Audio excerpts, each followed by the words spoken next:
Bismillahirrahmanirrahim. Assalamualaikum warahmatullahi wabarakatuh. Perkenalkan, nama saya Elsa Fitra Halifa, Prodi Pendidikan Guru Madrasah Ibtidaiyah semester 4, kelas B.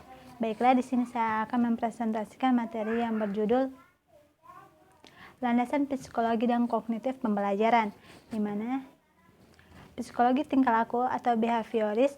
Teori belajar menurut psikologi tingkah laku meliputi yang pertama, teori belajar koneksionis, yang kedua, teori belajar klasikal conditioning, yang ketiga, teori belajar operant conditioning, dan yang keempat, teori belajar sosial. Baiklah, di sini saya akan menjelaskan tentang teori-teori tersebut. Yang pertama, teori belajar koneksionis. Tokohnya itu Thorndike menyatakan bahwa orang akan belajar kalau ada rangsangan. Karena itu teori belajar ini disebut teori stimulus dan respon. Yang kedua, teori belajar klasikal conditioning. Tokohnya itu Pavlov menyatakan bahwa belajar itu memerlukan kondisi tertentu, yaitu pancingan yang dilakukan berulang-ulang. Yang ketiga, teori belajar operant conditioning. Tokohnya itu Skinner menyatakan bahwa belajar akan terjadi kalau diikuti dengan konsekuensi yang menyenangkan atau ganjaran dan yang tidak menyenangkan atau hukuman. Tingkah laku baru dapat dipelajari dengan dipecah-pecah menjadi bagian-bagian. Bagian awal berhasil dikuasai diberi penguatan dan seterusnya sampai semua bagian dikuasai.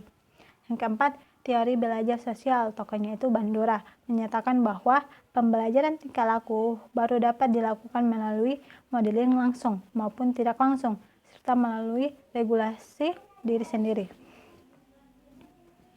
Dalam teori belajar koneksionisme dikemukakan hukum-hukum sebagai berikut yang dipelopori oleh Slavin dan kawan-kawan 1994 dan Eliot dan kawan-kawan 2000. Yang pertama itu hukum kesiapan, di mana menurut hukum kesiapan, hubungan antara stimulus dan respon mudah terbentuk kalau ada kesiapan pada diri seseorang. Yang kedua, hukum latihan. Hukum latihan ini menyatakan bahwa hubungan antara stimulus dan respon akan menjadi lebih kuat karena latihan. Hubungan antara stimulus dan respon itu menjadi lemah karena latihan tidak diteruskan atau dihentikan. Hukum akibat. Hukum ini menyatakan bahwa suatu tindakan yang diikuti oleh akibat yang menyenangkan akan cenderung diulang-ulang. Sebaliknya, kalau tindakan itu diikuti oleh akibat yang tidak menyenangkan, maka tindakan itu cenderung kurang diulangi lagi. Yang keempat, transfer latihan. Menurut Thorndike, apa yang pernah dipelajari anak sekarang harus dapat digunakan untuk hal-hal di masa yang akan datang. Implikasinya bagi pembelajaran adalah bahwa apa yang dipelajari siswa di sekolah harus berguna dan dapat digunakan untuk kehidupan sehari-hari.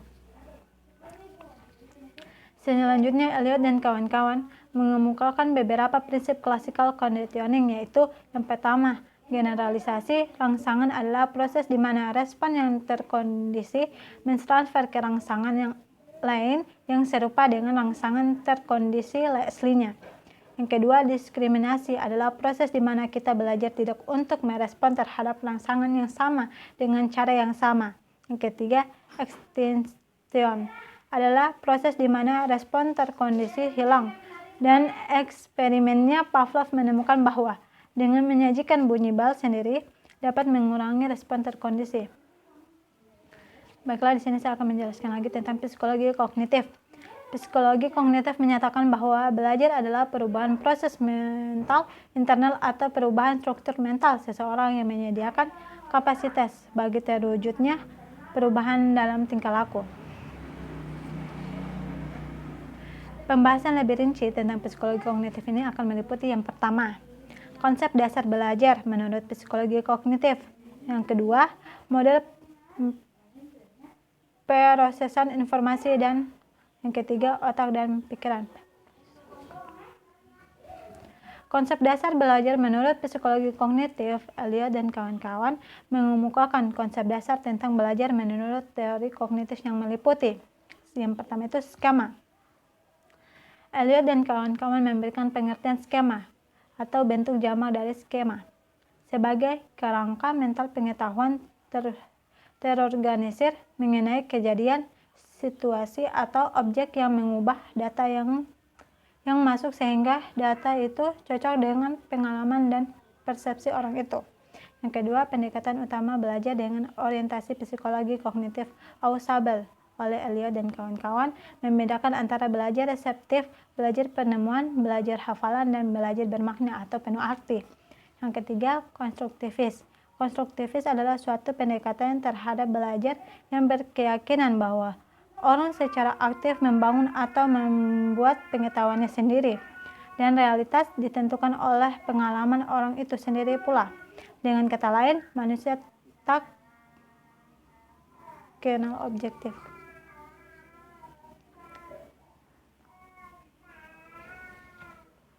Model pemrosesan informasi.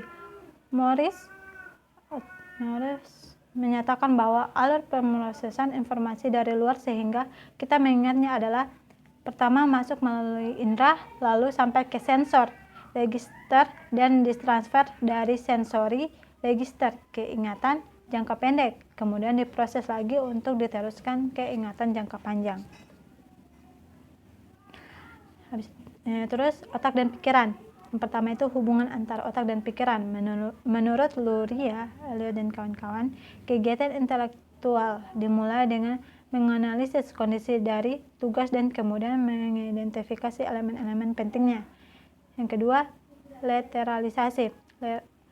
Lateralisasi adalah sistem pengontrolan oleh otak yang sifatnya menyamping. Otak kanan mengontrol gerakan tubuh sebelah kiri dan sebaliknya, otak kiri mengontrol gerakan tubuh sebelah kanan. Yang ketiga itu pencocokan pola. Deteksi pola pada pencocokan pola tampaknya merupakan fungsi yang melekat pada otak.